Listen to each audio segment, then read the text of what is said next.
Lift him up, November 6th, the Great Atonement. Neither is there salvation in any other, for there is none other name under heaven given among men, whereby we must be saved.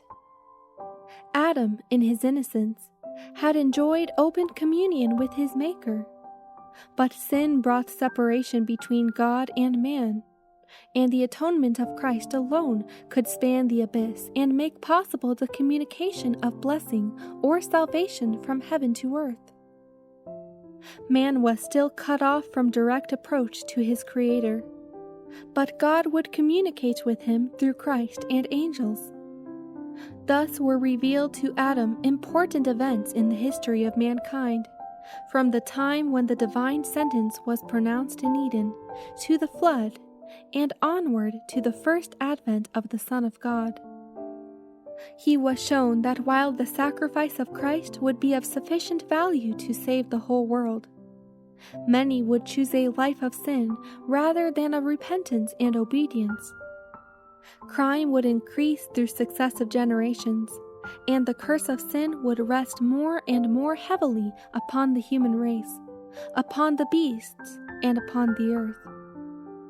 The days of man would be shortened by his own course of sin. He would deteriorate in physical stature and endurance and in moral and intellectual power, until the world would be filled with misery of every type. Through the indulgence of appetite and passion, men would become incapable of appreciating the great truths of the plan of redemption. Yet Christ, true to the purpose for which he left heaven, would continue his interest in men, and still invite them to hide their weakness and deficiencies in him.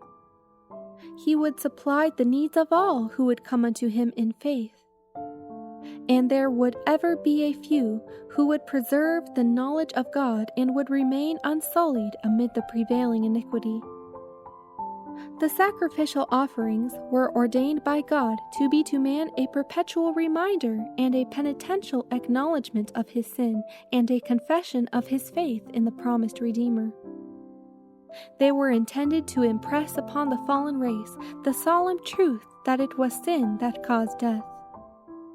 To Adam, the offering of the first sacrifice was a most painful ceremony.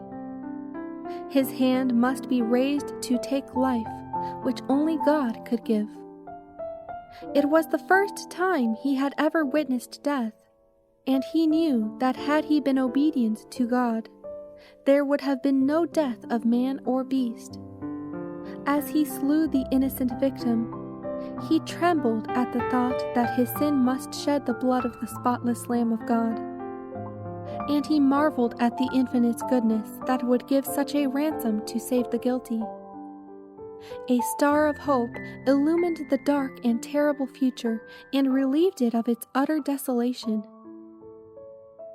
The act of Christ in dying for the salvation of man would not only make heaven accessible to men, but before all the universe it would justify God and his Son in their dealing with the rebellion of Satan.